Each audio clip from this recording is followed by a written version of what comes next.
Hello, everyone. Welcome back to Mirror the World. Tonight, I will tell you a story that feels like a Hollywood movie. But it is not fiction. It is true.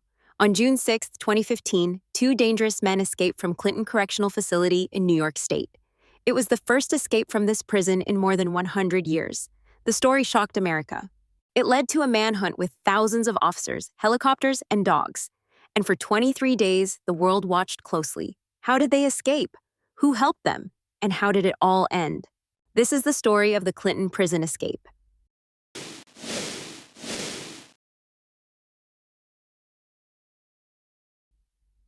Clinton Correctional Facility is in the small town of Dannemora, New York. It was built in 1845 and is one of the oldest prisons in the state. The prison is huge. It has tall stone walls, barbed wire, and armed guards. It is called a maximum security prison, made to hold the most dangerous criminals. Locals often call it Little Siberia because winters there are freezing cold and the prison feels isolated. For more than a century, no one had ever escaped successfully. That is why people were so shocked in 2015.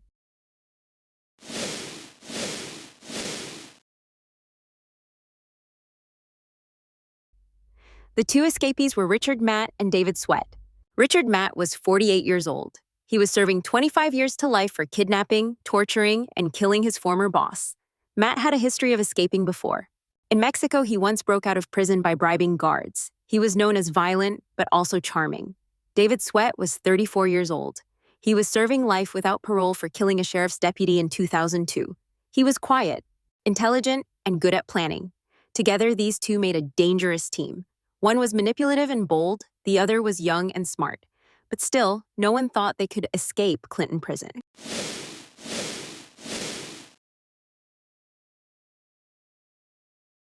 The escape would not have been possible without help from inside.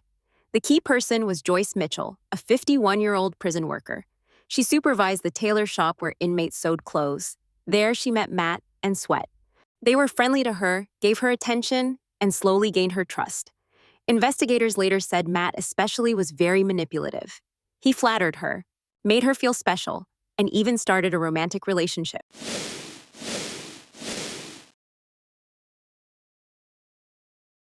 Mitchell agreed to help them.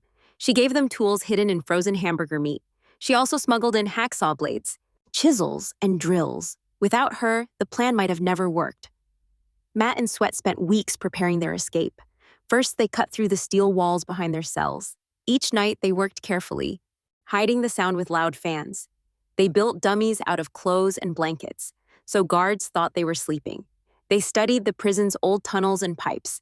They crawled through steam pipes, cut more walls, and marked the path with chalk. Slowly, they created a secret route out of the prison. It was like something from the TV show Prison Break, but this was real life.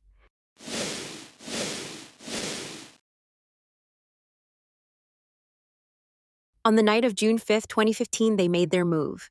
They placed the dummies in their beds. Then they crawled into the holes. They moved through narrow tunnels, climbed pipes, and walked in the darkness. Finally, they cut through a heavy steel wall and lifted a manhole outside the prison. They stepped onto the street in the middle of the night. By morning, when guards checked, the beds looked normal, but when they pulled back the blankets, they discovered the truth. Matt and Sweat were gone, the first successful escape in over 100 years.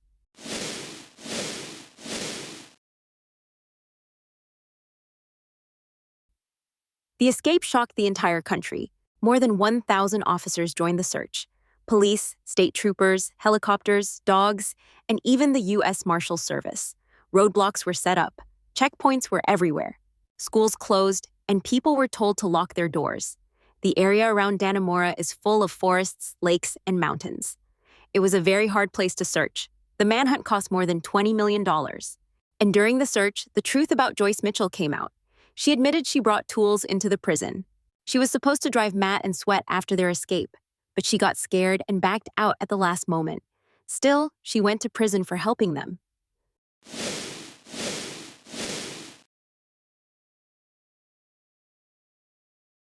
For weeks, Matt and Sweat hid in forests and cabins.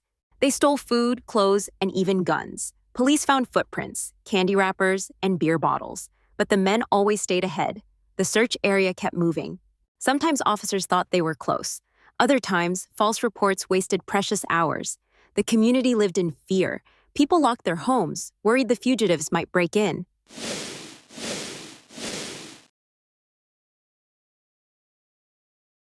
And after 20 days on June 26th, Richard Matt was finally found near Malone, New York. Police ordered him to surrender, but he refused. He had a shotgun. Officers shot and killed him. 2 days later, on June 28th, a trooper saw David Sweat walking near the Canadian border. Sweat tried to run across a field. The officer shot him twice in the torso. He was captured alive, sent to the hospital, and then back to prison. After 23 days, the Great Escape was over. One man dead, the other back behind bars.